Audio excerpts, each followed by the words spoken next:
আলু পটল দিয়ে ডিমের রেসিপি। তো আলু আর পটলটা ভেজে নিয়েছি, ডিমও ভেজে নিয়েছি। সেই কড়াইয়ের মধ্যে তেলটা গরম হতে দিয়েছি। এর মধ্যে দিয়ে দেবো এবার পেঁয়াজ কুচি, সেটা দিয়ে দেবো। দিয়ে ভাজতে দেবো, পেঁয়াজটা ভেজে নেবো হালকা লাল করে। ভাজা হচ্ছে, 5 ফোড়ন দিয়ে দেবো অল্প করে, ভেজে নেবো পেঁয়াজের সঙ্গে। পেঁয়াজটা একটু লাল ভাজা হবে হালকা।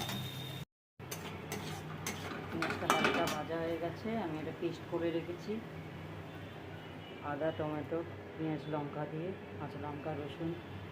এবার সেই পেস্টটা দিয়ে দেবো এর মধ্যে। দিয়েছি ভাজা পেঁয়াজটার সঙ্গে এটাকে মশলাটাকে ভালো করে ভেজে নেব।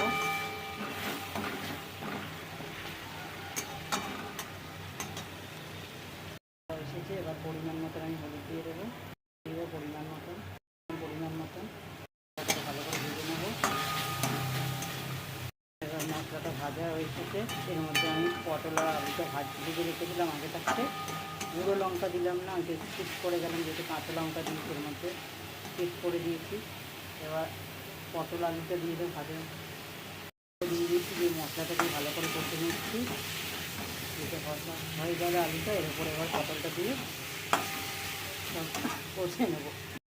দিয়ে দিয়েছি, কষে নেবো। একটু জল দিয়ে দেওয়ার মধ্যে দিয়েছিলাম, দিয়ে হয়তো কষে নিলাম মশলাটাকে আলুটা দিয়ে ভালো করে।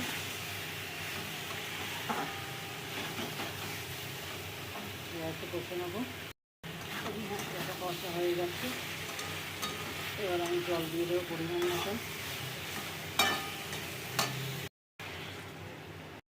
জল দিয়ে দিলাম। এবার আমি ডিম ভেজে রেখেছিলাম এর উপরে দিয়ে দেবো। আমি ডিমটা দিয়ে দিয়েছি এর মধ্যে, এটা আরেকটু ফুটতে দেবো, মানে আলুটা একটু সেদ্ধ হতে বাকি আছে, আর একটু ফুটিয়ে নেবো।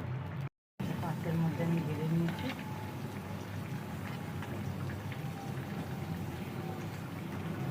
আলু পটল দিয়ে ডিমের রেসিপি, খুব সুন্দর রেসিপি। এটা ফুটে গেছে, কমপ্লিট হয়ে গেছে। এটাকে আমি অফ করে দেবো।